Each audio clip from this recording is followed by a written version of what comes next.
Thanks for that, Joel. My book title is twominds1choice.com, so I'll just type it in the room. I'll put the website in actually, www.twominds1choice.com. That's the name of the book and the website. The book is just a bit of a brief description about my spiritual unfolding and some of the miracles that have occurred in my life through focusing on my attention on the God source and knowing full well that the Father works through me to do all things that are possible, and when when I put myself in the position to bring forth whatever the Father or God source would want to do through me, these are the things that occur through me. And it's just a bit of an insight as to some of the things that have happened, and it's also a little bit about the teaching of the Kathara, just Kathara meaning the Kathara healing, it's the freedom teachings, it's the Keylontic science, just a slight introduction into the work that I'm currently looking at, which I find to be the most wonderful expression of creation physics that I've ever found. So it's just an introduction to that, and people can find that book on that website if they're interested in having a look at that. Yeah, apart from that, Joel, did you have any other questions there? Hand over.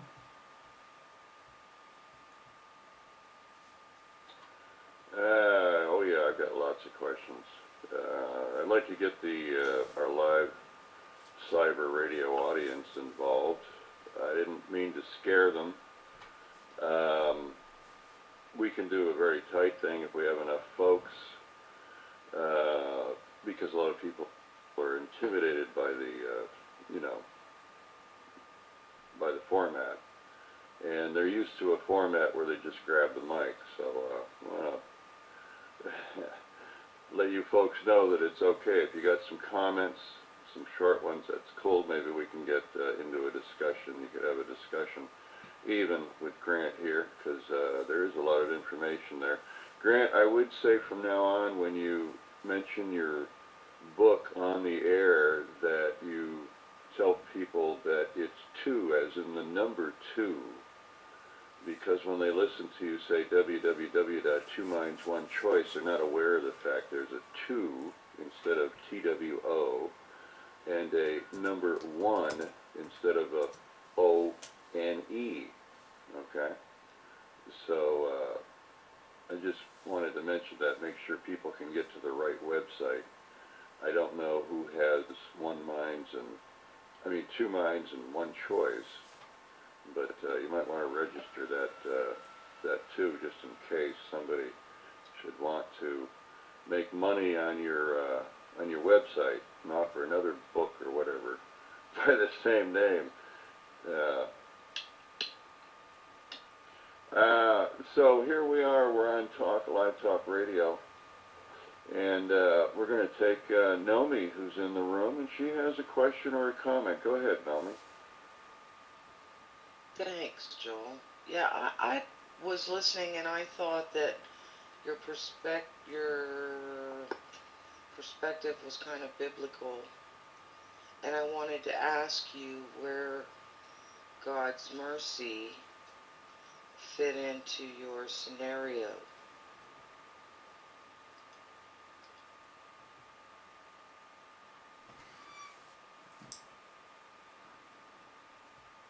Did you get the question okay there, Grant? Did you hear? Yes. She wants to know where God's mercy fits into the whole thing.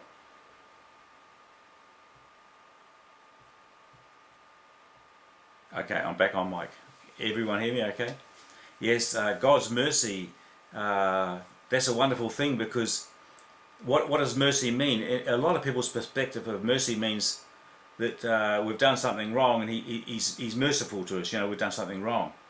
In actual fact, God's mercy would be that in our ignorance there's a merciful salvation coming.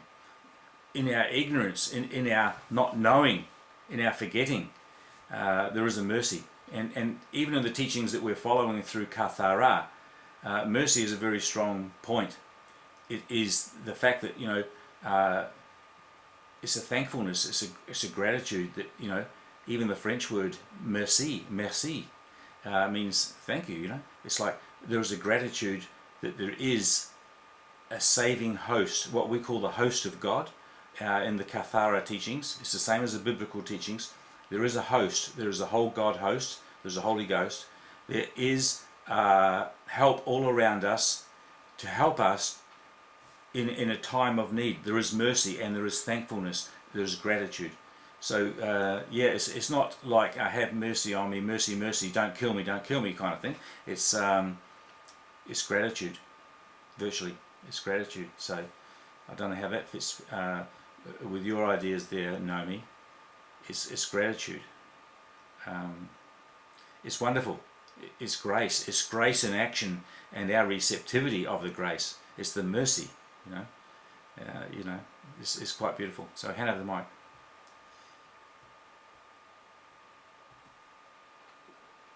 All right, thank you, Grant. Naomi, did that satisfy you as an answer? If so, any comments? And if not, do you have any other questions to ask him? Yes, that kind of answered it, but I'd also like to ask, there are, from what I've gathered from my own studies, that some are blinded for their own good from the, I don't know what you would call, you know, which you found, most people use the word enlightenment or something. But what about that, where does that fit in? The people that are blinded for their own good. And do you think that is mercy? Okay, well, you're asking a question, and leading up, you're saying making a conclusion and then asking a question. I don't know how Grant feels about that, but that reminds me of somebody going, well, how many times do you beat your wife a week? Well, first of all, I don't have a wife, and if I did, I wouldn't be beating her. So that's kind of that kind of question. But go ahead and we'll see what Grant has to say. Did you get the question okay, Grant? Yeah. Yeah, I sort of get that. You're blinded for your own good, in as much as if you could see the devastation that's in our archives of our history, if we could see the devastation, the vile corruption and the perpetration that we've, you know, enacted through the historical record of our journey, maybe that's hidden from our sight for a very specific reason, because we could not bear to face the salvation that comes through grace and mercy if we had so much guilt and we could see all that vile corruption stored down in us, you know. So I think we've been blinded from our history. Just like when you come into rebirth within a body, you can't necessarily remember the archives of your previous incarnations. You can't remember, you're just born fresh into a body. And so it's like you're blinded from that. How would it be if you came into a new body and you could remember all of the devastations of your previous incarnations and what happened to you, you know, the assaults upon you, or the perpetration of your own, you know, violence? I mean, that would be a devastating thing. But that's a mercy. That's a mercy that you can't see the history, but you can accept the grace that will change them in a field of grace, a field of mercy, a field of acceptance, that you are accepted in the beloved, that you can say, you know, like Apostle Paul in the Bible says, I have been forgiven for those things that I have done in ignorance, right? It's like, you know, if you knew about them, you know, you'd be so struck with guilt that you couldn't come to the throne of grace, you know. So it's a bit of a mercy, that one, that you can't see. You've been blinded in part, you know, just like Israel, you've been blinded in part, you know. So anyway, does that sort of answer in some way, Naomi? Does it answer in some way? I have the mic.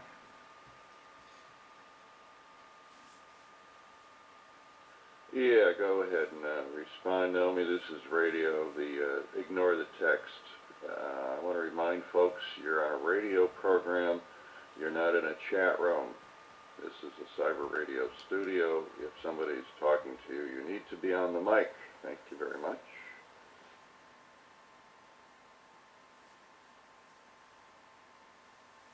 Yes, thank you very much. All right, now, from what you say, Grant, and thank you, Naomi, that was not a stupid question, and you don't need to be sorry. Stupid questions are asked because the universe wants to ask them. The only time that they're stupid is if you think they're stupid. The universe is talking to itself, as I see it. You guys can see it any way you want. Grant, one of the things that you mentioned was the idea of reincarnation. There are a lot of folks that don't believe there's any such thing. And of course, they believe the damnedest things. It always seems to me that isn't it amazing what the universe throws at us in terms of stories and symbols and all of that. You mentioned something about studying Course in Miracles. There's a certain kind of non-duality nature that it implies, as well as some of these other belief systems. You mentioned the Kabbalah, which is basically just knowledge. People are not familiar, most people are not familiar with that. This room, for the last year and a half, has, under the ThoughtBridge Live label, and now it's been changed to Live Talk Radio, has presented just about every kind of belief. And I don't think we're finished with that at all. I think we've just scratched the surface of the various belief systems. Kabbalah is one of them that we presented, right along with the Elvita stuff, the non-duality stuff, the stuff that points to the idea that there is no separate individual. Separate as in ego, the idea of separation the Course in Miracles refers to. Muji is one of those New Age gurus, I guess, carrying the tradition of Elvita. And certainly, maybe, and maybe not, you've heard of him, but he points to the question about the one question that should be asked, and that is, who are you? Are you this body? Are you the mind behind that, the consciousness? You mentioned reincarnation. So the mind behind this, the commonality, if it points to the idea of consciousness, and this is a dream, okay, a dream of separation, how do you respond? And I'm not sure, this is the problem that one of our folks in here had. It says, well, why don't you talk about this stuff in a simple way, something we can understand? So it's a matter of understanding the symbols, the stories, and the concepts that lead toward the internal knowledge, I'm assuming. Now, I don't know how much of this other stuff you're familiar, evidently, with quite a bit of it. But can you relate to that? How does reincarnation fit into this whole thing? Are you saying that reincarnation is just one dream of separation following another? Is there not a final resting place like the Christian belief where, you know, you're done here and that's it, you know? Now you hang out in heaven forevermore. What do you say? Well, Joe, I know that in the Course of Miracles it says really don't have to discuss the thing about reincarnation, you know, when I'm looking at the teacher's manual. But, you know, because we all have different ideas on it. And in effect, it's just, in my opinion, from a Course of Miracles perspective, it is just reincarnating time and time again, making review loops in the dream of death to give you more opportunities perhaps to escape from here.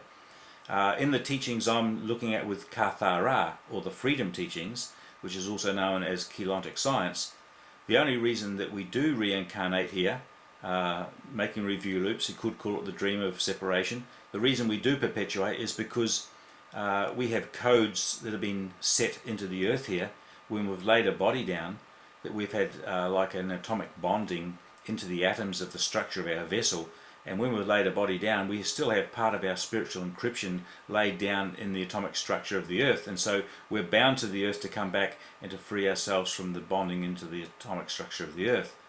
And so normally what would happen is in an organic system where perpetual motion life or an organic planet system, you'd be living on that planetary system organically, you would come into fetal integration, you would integrate within the womb of your mother, you'd integrate the spiritual anatomy and tether together with the donated seed and sperm, of your parents, and you would actually say over a period of time you would actually rise up and integrate the 12-strand DNA into the biological anatomy, and you would migrate into higher dimensional fields of self-discovery, into other harmonic universes. So you would not be in a state of death.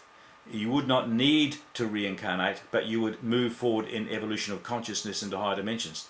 So in the teachings we're looking at, it says that you only come into reincarnation because you did not get the quantum leaps within the biological anatomy to restructure the integrity of your vessel to lift you up into light.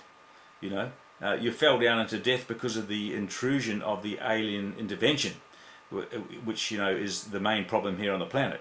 It's the thoughts of darkness, etc., that inhabit the temple.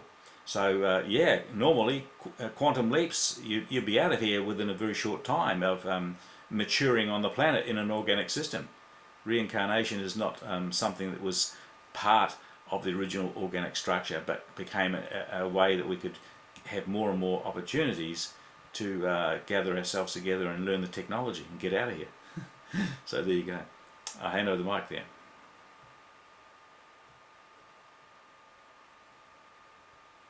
Okay, well, that's interesting. As I see it, somebody might ask, what's the point of reincarnation if you can, I'll give you an example. When I was 20 years old, I met some folks, and they seemed to be very spiritually minded, and I have been all my life as well, raised in Christian Science, which I rebelled against when I was 16. I refused to go to Sunday school anymore. But in accessing the programming, I guess I'm thankful that I was programmed along those lines, thinking of myself and being told from a very early age that I was an idea of God. It's pretty bizarre. You don't find out how bizarre until the programming that you have, whatever it is, collides with the programming that exists. For instance, I was taught that I didn't need to prove myself to anybody, that in fact God loved me no matter what. And that was the program. I still adhere to that. And it seems to, as I've gotten back to investigating various belief systems, there seems to be a certain element involved in all of them, regardless of the stories that are spun, the symbols that are interpreted, that all point back to the spirit. And at 20 years old, we got into a discussion, I got into a discussion with a couple of folks I'd met, and we came out of our discussion saying, yeah, if this is the way it is, I'm going to do it right this time. I don't want to come back to this place anymore. So what do you think, if that's true, that reincarnation is what really happens? Why would you have to do it more than once? Why wouldn't you be able to get it right this time around and be done with it all and go to what you're referring to are higher levels of consciousness? And the second part of this would be, if there are higher levels of consciousness, some have pointed to the idea that these higher levels are without a so-called awareness of a physical body, but in fact is referred to in the Bible as a spiritual one. What do you say to that? Yeah, that's a good question there, Joel. I think basically in our teachings that we're learning through Kathara, Keylontic Science, Freedom Teachings, we're caught here in review loops, unable to escape from here. It is like a prison planet. We're shut down into the bondage of corruption through manipulations. If you look at the Bible expression, the prince of the power of the air, Satan or the devil, in other words, the programming, conditioning, the shutdowns, have caused us to not find our true potentials and true energies to actually get through the barriers of containment. So every time that we reincarnate here again, we're losing a little bit more of the quanta of our potential in our seed atom that is our spark of light, if you want to say, a spark of life, spark of light that's from God's source.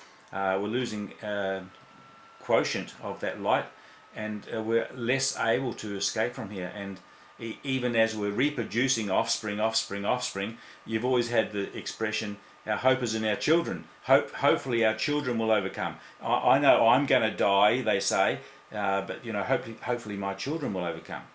Well, death, if you look at the Bible, it says Jesus Christ has abolished death and brought life and immortality to light through the gospel.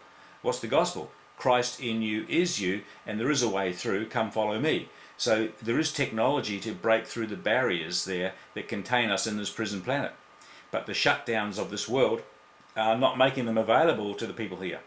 So virtually incarnation is only a second option to give people a chance to come through.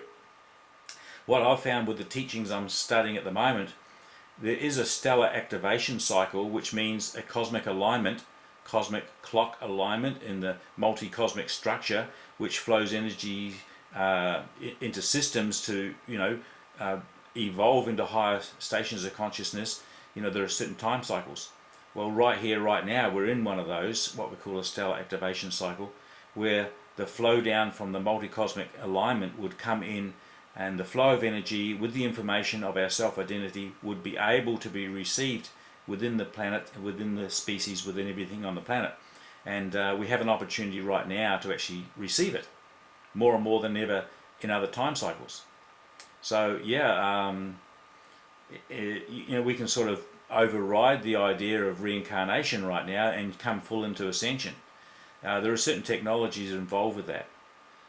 It's not just cut and dried. It's a matter of, we learn a lot of technologies about integrating the various layers of the body, which relate directly with the layers of the planet, layers with the solar, layers of the galaxy, metagalaxy, universe, cosmos, multi-cosmos structures. They're sort of systems that hold information about our own identity on higher levels. There's an ability right now to integrate all that together and sort of, get off the planet. Basically, the matter base of the planet is being drawn down into black hole. Black hole being that part of decaying structure, which is, you might say, harnessing and harvesting all of the matter base on the planet. It's drawing parts of our own anatomy down towards destruction, and yet we have codes within us of the Christic reality, which are lifting us up into higher levels. So there becomes a war of attrition within us, whereby we can actually say, I want to transmute the codes that drag me down and reinvigorate them, or transmute them, bring yourself into transfiguration and rise up. So it's this time cycle right here, right now, where the opportunity lies. So reincarnational cycles have been what's been occurring when there hasn't been a stellar activation cycle on the planet. And everyone's sort of waiting for the stellar activation cycle, which we're entering into, and we are quite well within right now. So that's interesting as well. So I hand over the mic there.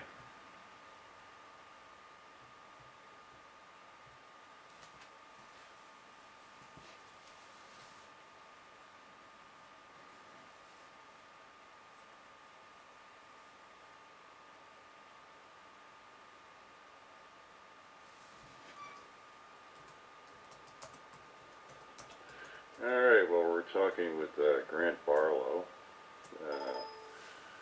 the author of a new book, I guess,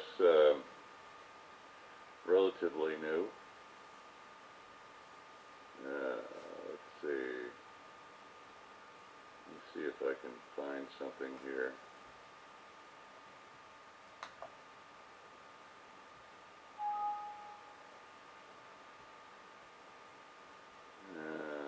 Okay, I can't find it. There was a reference I was going to use. Anyway, we're talking with Grant Barlow. It's got a book up. Grant, perhaps you could mention that again. When did you first come up with that book? When was it published? I noticed on your website there that you were interviewed by somebody there about your book, but I didn't catch where you were and all that. How long ago was that? Well, actually, I published that book in 2009. Time flies, doesn't it? My upgrade of information from that point on has been leaps and bounds, you know. So yeah, published in 2009. Still some pertinent, beautiful information in there, but it's always on the increase. You know, my knowledge is increasing tremendously, but it's a beautiful book to point people towards the work that I'm involved with right now. Kathara healing, freedom teachings, and Keylontic science. So I hand over the mic.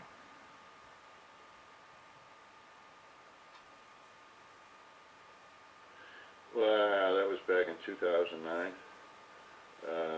How did that interview come about? Were you at a conference or something? Just kind of curious. Yeah, that interview was with Global Publishing. That's the publishing concern that actually published the book for me. And we had a writers' conference, and we went up to Gold Coast here in Australia up to one of these big high-rise buildings. We had a big party kind of thing, and they interviewed all the authors who were doing books at the time. And that was just a little brief, quick interview of me, you know, presenting the book. Yeah, hand over.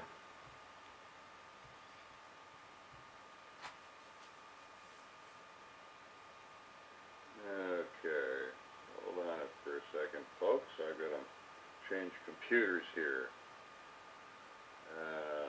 Get my bearings. Oh, look at that. I've got a cat looking at me in the window today. Hi, kitty. That's funny. Big old tomcat. Just looking in my studio window here. Wow.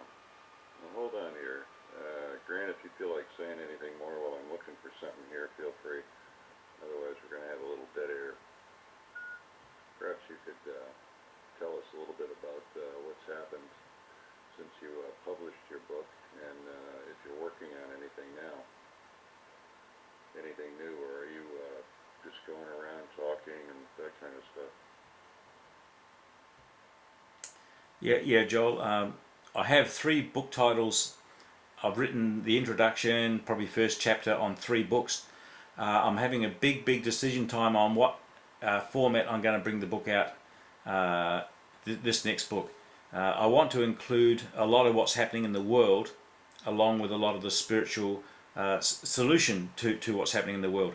So every time I try to get a book title going, things are changing so quick, I just don't know what to do. So solution is always the best, but I can write a whole lot of solution to the problem, but I know that a lot of people don't even know what the problem is. You know, a lot of people in the world there, they've got no idea what's going on, you know, in the world as far as the drama's concerned here, this big fiasco that's going on down here in this delusion, you know, we call the world. So I was hoping to really get something that would blend a lot more of what's going on in the world,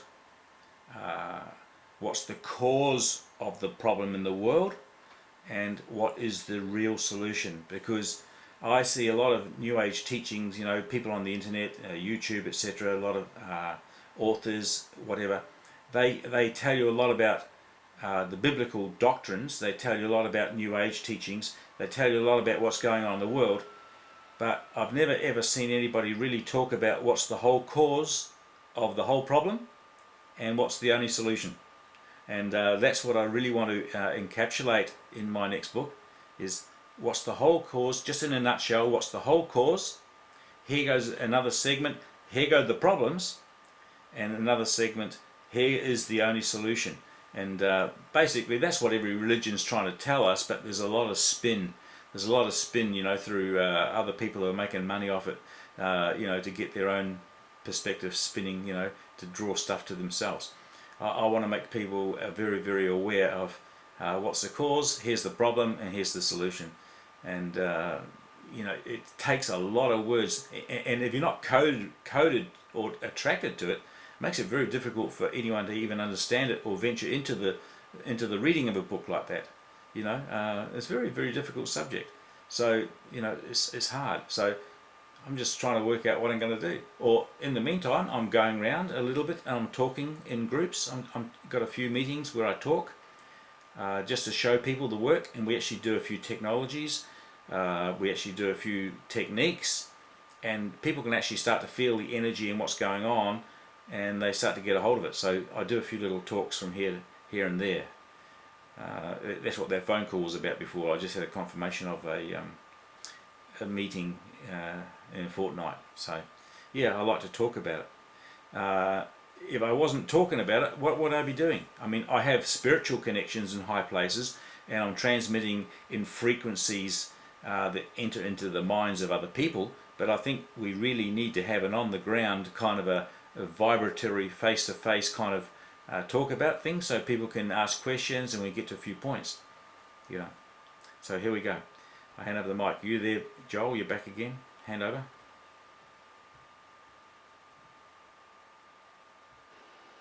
Hi, Grant. Grant, what techniques do you use? Yeah, it's very difficult when people are programmed to believe that they're in a Tel Talk chat room, that they just grab the mic. Let me remind you folks, you're in a radio broadcast room, and that I'm the moderator, and if you're not paying attention to what's going on, no problem. That's just human nature. Didn't mean to interrupt you, Scully, except you forgot that I'm moderating. I just said I'm back. I needed him to talk. I was looking for something, and I'm moderating. The mic always comes back to the moderator. Sorry. We were going to take your question next, but I needed to come back and reestablish the fact that I'm back, because if you were following it, I said I had to go, and I invited Grant to fill in for me while I was gone, and I'm back. And that means the mic comes back to me. So we're going to probably have to remind you folks a little bit over and over that you're programming with Tel Talk, and it being a Tel Talk chat room, you must remember it is not a Tel Talk chat room when we have taken it over as a broadcast studio to do radio shows in. My guest today right now is Grant Barlow, and he is the author of Two Minds, One Choice. The website also is www.twomindsOneChoice.com. That's the number 2 and the number 1, twomindsOneChoice.com. And he's in the room with us, and he's just given us a clue as to what's been going on since the book came out in 2009. And we've got a studio audience of, says here at the top, 16 folks. We got Yuno, a Dagio _5, 36M, thanks for the music. Boo Hamed _ 53, Shiloh's Shiley, Avis Collins, Solid Space, Pure Bliss, Sets Like the Sun, Excruciated Vivo, Grazi, Before the World Was, that would be Grant Barlow, Know Me, Sculligrism, and Sculligrism is up next on Talk Live Radio to make a comment or ask Grant Barlow, our guest this morning, a question. Go ahead there, Sculligrism. Yeah, Grant, when you're doing your seminars, what techniques do you use? Yeah, good question there, Skelly Grimson. I'm actually not doing real seminars where I'm inviting people in as a workshop kind of scenario at the moment, because I have to be qualified through the people who are bringing this out. Actually, I'm just sort of studying the system, which is very, very wonderful, and I have a natural affinity to it. But we do have little groups where we're meeting and practicing the techniques. So to answer the question in that sort of setting, we do techniques such as realigning the original structure of our hologram.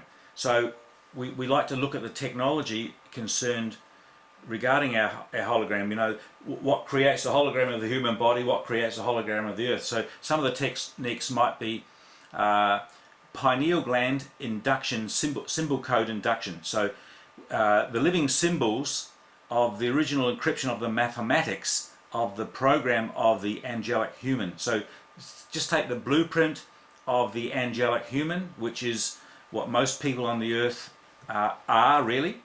There are certain symbol codes and mathematical encryptions that we use through pineal gland optical induction. What that means is when you look at the code and then you draw that imprint through the eyes back in through the center of the third eye into your pineal gland, you actually load in that symbol code into the pineal gland, and then through a breath we distribute this down to, let's just say for example, 12 inches beneath the feet, spinning in a counterclockwise direction, looking down at the shield. There's a spinning shield beneath your feet, 12 inches below your feet. We might blow the symbol code into that spinning shield, and that is like a base part of the hologram of your own anatomy. It encrypts other parts of your anatomy. So we do basically optical pineal symbol code induction. That's one of the things we do. We also do what we call harmonic sound tones, or making commands to activate inner stargates within the biological anatomy and outer stargates within the structure of the auric fields and multi-cosmic structure right out. So we use sound tones, commands, we use songs, we sing songs, which actually, you know, very, very powerful songs in the original language. The original language being the Anuhazi language, which is the original language given 450 billion years ago in the galaxy to the angelic human races that were regenerating structure in the Milky Way galaxy. So it's the original encryption language that generated the DNA of the angelic human. So when you're using those original sound tones and songs, you're actually stimulating your ancient living memory. So we do that. We have movements which we use. We have a lot of other technologies that we use, all working together to reactivate and bring divine right order and divine right timing into the biological atomic structure of your vessel. So upgrading your body into life. So where normally people would lay their body down to dust, we are re-spiritualizing the matter base and bringing your body back up to light, as Jesus demonstrated in the biblical story. So these are just some of the technologies and teachings that we use. There's a lot more in it, of course, and it's by the doing of it that it becomes a reality for the practitioner. So it's wonderful. Hand over the mic.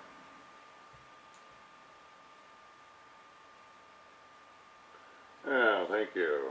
And Scholar Grisham's got another question. Folks, you're listening to Live Talk Radio. Our guest is Grant Barlow, and his book is something that you can go down to his website and get more information about.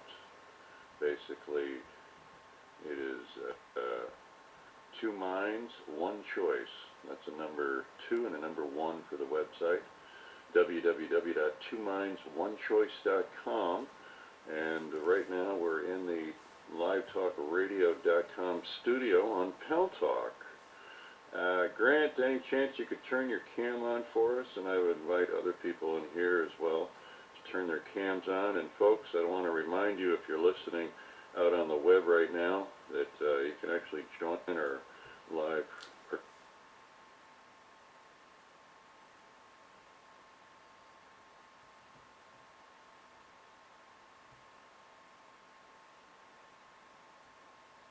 production studio, as we're calling it here, .com. It's free, and when it pops open, you can find our room simply by going to the bottom of the field provided for searching for rooms and people. You need to just type in Live Talk. That's it. That's all you need, Live Talk. And change it from people to rooms, press the icon, and presto, our room will pop up for you. I also want to remind the folks that are in here, the room has changed over. The formats of the room, when someone's doing a show, they can request complete dots, handle the room just like it was their own. We can even change the name of it for you. If you have a room on Pel Talk and you'd like to promote your own room, we can change it to the name of that room, pop it over into a different category. Some neat things Pel Talk provides for us here. And you can promote your own room and run it like it was your own. In other times, this room, come on in, it's an open mic, means anyone can basically take the mic for up to 5 minutes after a hand goes up. You can have it for 5 more minutes. If you're entertaining enough to keep people entertained and no hands are raised, you can take it forever. But once a hand goes up, you've got 5 minutes to finish up. Those are the guidelines for our open mic provided here on Live Talk Radio's Cyber Production Studio. Folks, for the people that have just come in, I know you're programming conditioned, and there was somebody that was typing something about boring. Keep it to yourself, and here's how it works.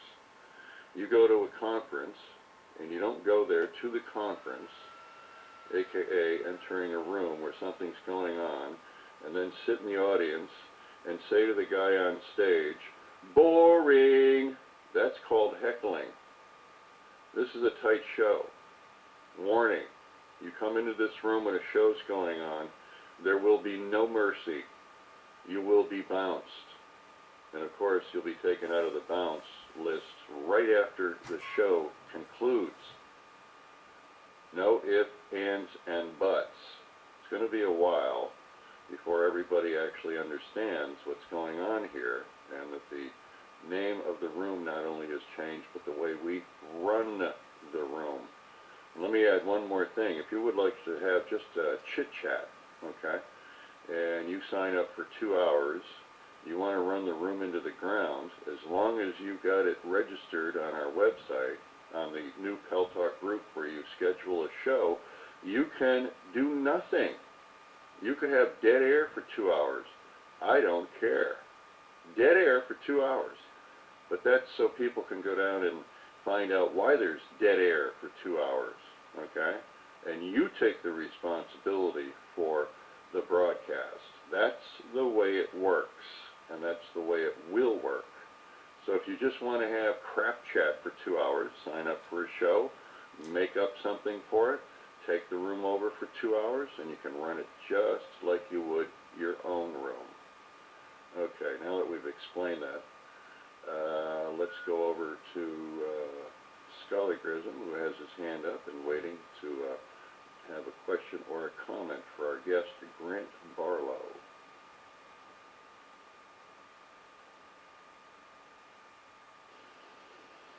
Hi, thank you, Joe. Grant, so what you're saying is, are you saying this, that you use visualization, you use like Om, you use vibration of Om or something similar, like a chant, like the Tibetan Buddhists and the Hindus do, and you use physical movements for alignment, like the Gurdjieff movement in Russia. Do you know about Gurdjieff when he went to India? Like the Sufi, when they spin round. They're like aligning something, or they are doing something so that something wakes up. Is this what you're doing? Am I on the right tracks? And just another question is, where did you learn all this from? Who learnt it you? Or how did you come about it? How did you come by all this?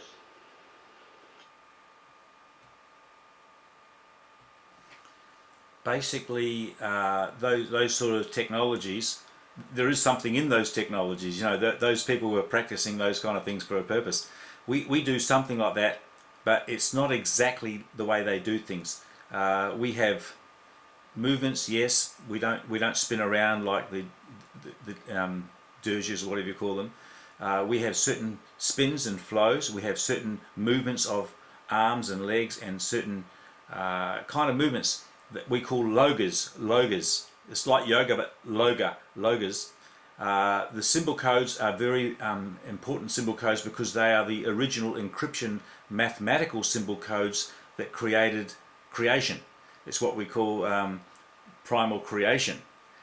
These are coming down through the original structure of consciousness. One thing I'd like to say is everything on the planet is a distortion and a derivative of a higher original true format. So there are distortions here.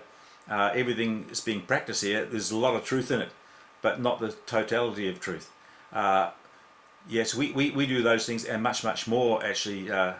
Skella Grimson, we actually do a lot more as well. You know, we do the singing, which is the sound tones, we're using the original Anuhazi language. So we're using the original sound tones of the sound tones that actually encrypted our DNA. Language is very important because the language we use today actually distorts our DNA and actually distorts the neurological network of our computation of constellations of thought. Those sort of things. So we actually have songs, symbol codes, dance, movements. We also do a thing called journeys. We do journeys. We create, say for example, a bilocate self-identity of ourselves and take it out into other dimensional locations in higher dimensions and internal dimensions within the earth. And we actually, under guidance and under protection from the Guardian Alliance, so we're actually reconnecting our original sound tones and original encryptions of those space-time locations that we've been disconnected from, rebonding into places like that. So a lot of the things we do, there's many things. You know, I could go on and on with a few different descriptions of things, and it's all to do with reconnecting to what we've been disconnected from in the multidimensional structure of our multidimensional anatomy. Yeah. So it's very true, but we say it's the original encryptions, it's the original creation science, creation physics. Where this has come from was your second question. Where it's come from is, if you look up the name Ashiana Dean, Ashayanadeane, Ashiana Dean, and Freedom Teachings or Azurite Press, if you go to Azurite, Azurite, AzuritePress.com, you will actually see where this information is coming from. And it's not channeling any other entity. What it's doing is she and the three speakers of this at this time in the earth, they're actually bringing down what we call kelontic data streaming of our higher elemental constitution, bringing down the information through, you might say, stepping down through clear channel transmission, our higher parts of ourselves which we're disconnected from, bringing back into body here to express the reality in this space-time distortion. So it's very fascinating the way it's done. You know, the three speakers actually very strongly discredit any kind of channeling because there are many distortions in channeling. But when you connect to your higher multidimensional structure of your original self, that's the elemental flow of the constitution of your being that we've been partially disconnected from. So it's very wonderful that we can do that. Does that sort of answer your question there a little bit, Skellig Grimson? If you've got any other questions, come up, we'll clarify a bit more. Okay, hand over the mic. Alright, so Grant Barlow is our guest today on Live Talk Radio. Up next is Nomi. Go ahead, Nomi. Thank you, Grant. Yeah, Grant. Scala had a few of my questions, but I wondered if you thought perhaps if you had any kind of fear of vanity. I noticed that a lot of the things you spoke about, you know, they were like a lot of pooled,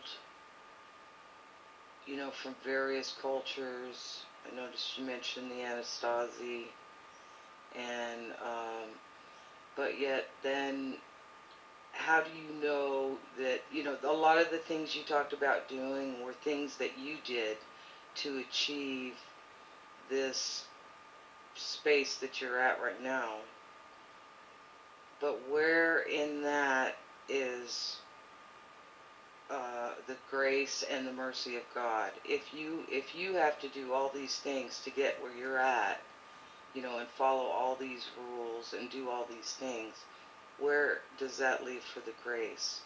Because you're achieving it by your own works, basically.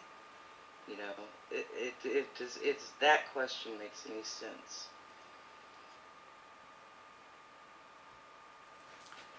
I understand where you're coming from on that.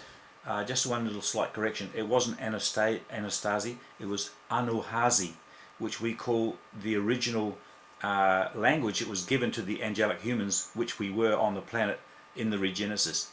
I understand, where's the grace? Well, I think that even this technology coming into the planet in this stellar activation cycle is grace, is mercy. It is mercy. It is because when you see it, the Guardian Alliance, which is what we call the host, the Bible speaks of the host, the Lord of the hosts, and all that sort of stuff, and the full counsel of God. Well, we're talking about the full counsel of the living God as a living host, which are parts of our higher stations of consciousness that are coming down and offering us to lift us up. That's the mercy. That's the grace. And of course, it's our receptivity, it's our allowing, it's our willingness to receive the lifting up and the transmutation of the distortions. The mercy is in this message. It's like, yes, there's mercy because those entity realities of the higher dimensions are actually volunteering to come down here and help us. Help us come up hither, come up higher, come with me, rise up. And so, that is the mercy, that's the grace. And as far as what you were saying about, is it a bit of pride or whatever, I don't know, we use the word pride, but, is it my own works? Well, it's not my own works, because the dead works, like I know the Bible very, very well. The dead works, repentance from dead works, what are dead works? It's when you're using the carnal mind to cause you to go into action, that you're causing dead works that will burn in the fire. They won't be tested and remain. But the good works that the Father works through the Son, which is what I am, I'm the Son of God, and my Father works through me. Of myself I can do nothing. My Father works through me. So it's the Father coming through me that's bringing you this message. It's my Father speaking through me that's bringing it to you. And it's not the dead man. It's not the carnal mind that's bringing this to you, because this is revelation. This is my words are spirit and they are life. It's a flow of life. If I thought I could gain something by speaking of my own self, of the old dead man, the outward man, it wouldn't profit anything. But the words of the Father, the words that flow down from heaven, all good gifts are given from the Father of all lights, which, in whom there's no shadow of turning. The good gifts are flowing down, and I let the Father work in me. It's my letting. It's my letting the Father work in me that allows this to come through as a beautiful message to the hearer. And that's the wonderful thing. If I thought there was a vainglory attached to this in any way, shape or form, I would not open my mouth. But because I will not remain silent, I open my mouth and I shut the mouths of the opposition, so to speak. People just don't know how to handle the reality that comes forth sometimes, because the truth speaks volumes, and this I believe is the technology that is the creation science. It is the 15-dimensional physics that creates all things and all life everywhere. It's so wonderful and beautiful when you see the actual graphs and the technology of it. You're an amazing creature, right? Do you think that there's any blueprints and graphs and mathematics and technology? Do you think there's anything behind you, or is it just some nebulous Holy Spirit? I think there's a lot of design, and it's all written down. It's all held in a high mind that completely describes you and brings you here into space-time. It's such a marvelous thing. Anyway, hand over the mic.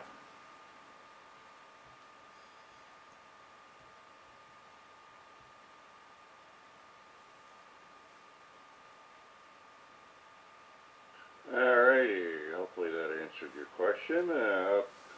With another question or comment is Skulligrism. Our guest is Grant Barlow, author, and I like that comment you made. You wouldn't open your mouth if you didn't think it was from the Spirit. That's true. And anything said from the spirit to spirit, I think those that are in the spirit can see the spirit. And those that can't seem to want to test out this room here. Folks, it may look like I'm being unreasonable, but I've set out the rules for this show.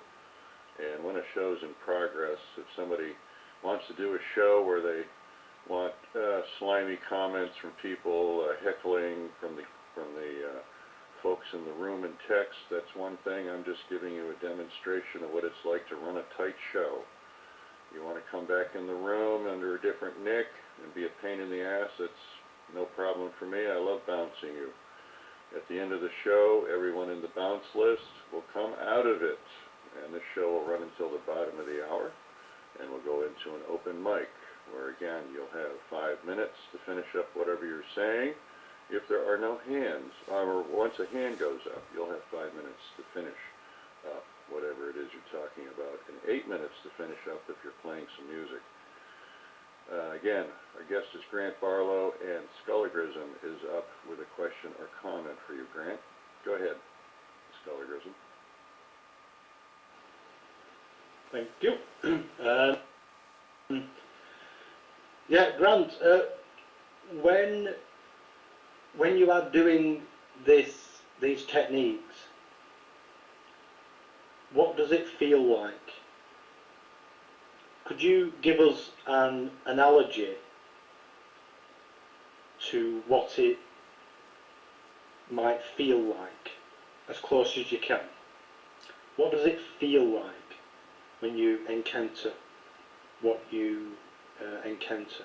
When you do the pineal gland thing, when you do the movements, when you do the aligning, when you connect to this grace, what does it feel like to you?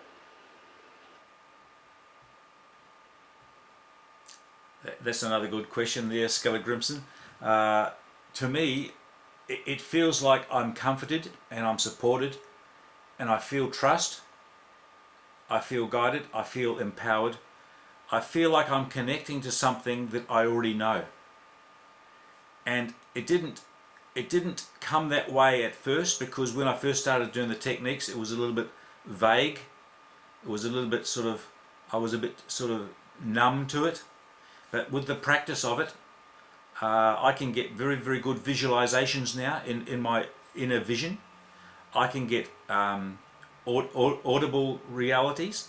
I can get body sensations. I can get, say, when we go on journeys to different, like say for example, we create a bilocate self-identity. We create and send safely a bilocate identity to another place. For example, we go to Earth Core, and we also go through Earth Core into Eartha Core, which is the hosting star which hosts this planet.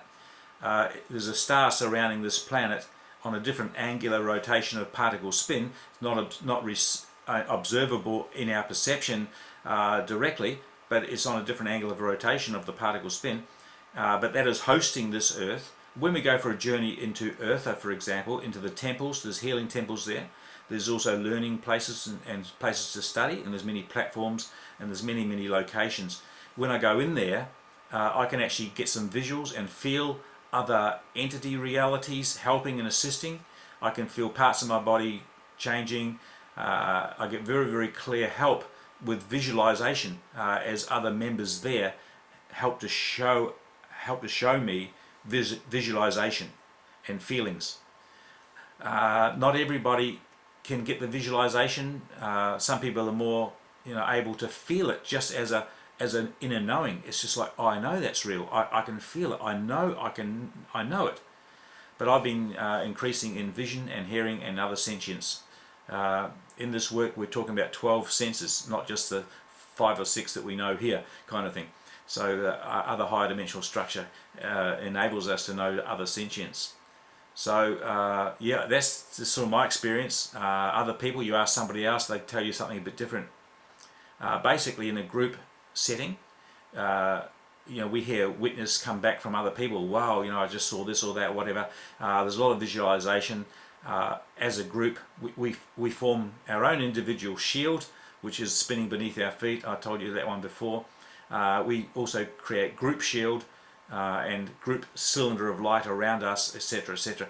And all of these technologies, when we're in a group, there's an amazing co-joining. There's also a co-resonance of voice. When we're singing the songs, we're in complete harmony. And also, like if I'm singing a song here, people who are at home can also hear it because it's transferring straight to their home. They can feel it within themselves. So we're making very strong connections as group as well. So that's just something about it. That's just something about it. The resonance of my voice has become so deep and perfect when I'm singing these songs and I'm in the spiritual reality of it, like through intention. I feel like there's a whole symphony singing through me. There's a great deal of host.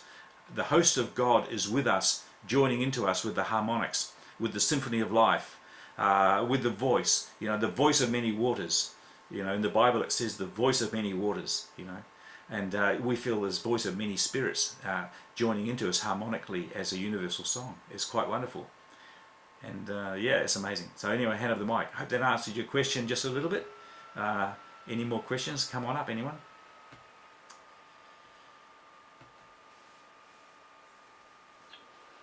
Okay, thank you. Definitely is satisfied. And he says in text, yes. We have a question that's been typed into the text.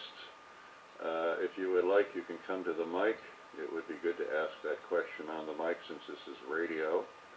Or if your mic isn't working, I can, of course, read it for our guest. Would you like to come to the mic, 36?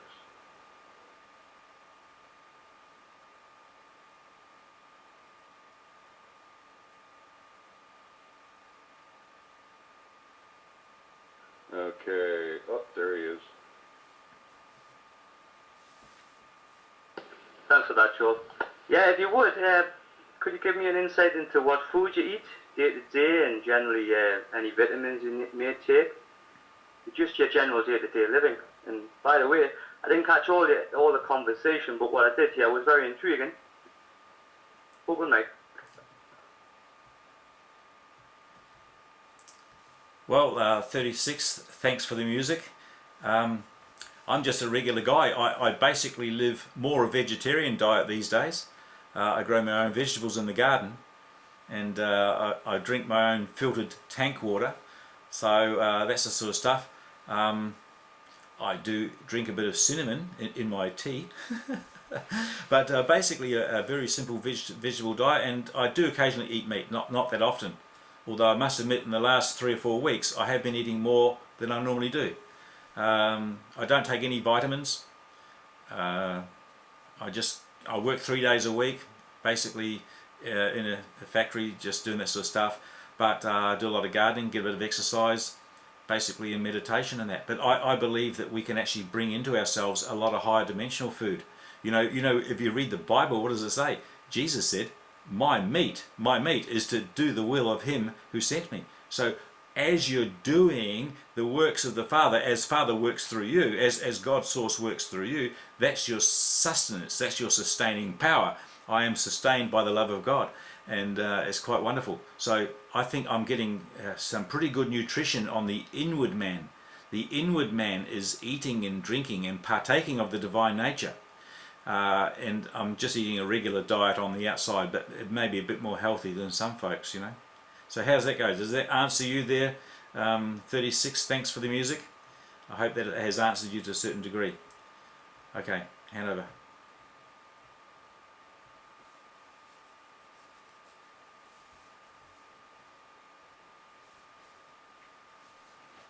Alrighty, evidently an answer to his question.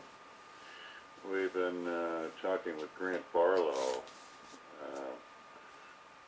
2 minds, 1 choice, and those are numbers in the website, www.2minds1choice, author of a book by the same name. And this is Live Talk Radio, and we've only got a couple of minutes to go here. So, Grant, anything coming to mind where you'd like to finish up and maybe talk a little bit about the book, and again, reiterating perhaps on your latest project what we might expect in the future? I'll leave these couple of minutes for you. It looks like we've got just 2 minutes. So maybe we could have a summation or whatever, and then we'll finish up here at the bottom of the hour. Thanks for the opportunity, Joel. Yeah, if anyone's interested in just having a look at my book, it'll point towards the work and give you information on how you can contact it. My book, www.twomindsOneChoice.com, that's the book and website. You're most welcome to go and have a look at that. There's good information there. It's a very encouraging sort of a book. Can be a little bit wordy in the technical side, but it is a technical thing we're looking at. If you're looking to go into the work and have a look at it further, the website has got the link there under the technology link. And also just wonderful ones. I know you're beautifully created. You've got an inner reality which is knocking at the doorway to express itself. I just encourage you to let that voice speak, the spirit of the living one. And future projects, well, I'm still working on which book I'm going to write next, or whether I'll just carry on just doing some talking and use the internet as a media. I've got a very balanced lifestyle, so just see how things flow. Thanks for listening, and thanks for the questions, you guys. Really appreciate the good questions that you've given into the room tonight. Tonight for me, probably the morning for you. So anyway, Joel, thanks very much. Hand over now.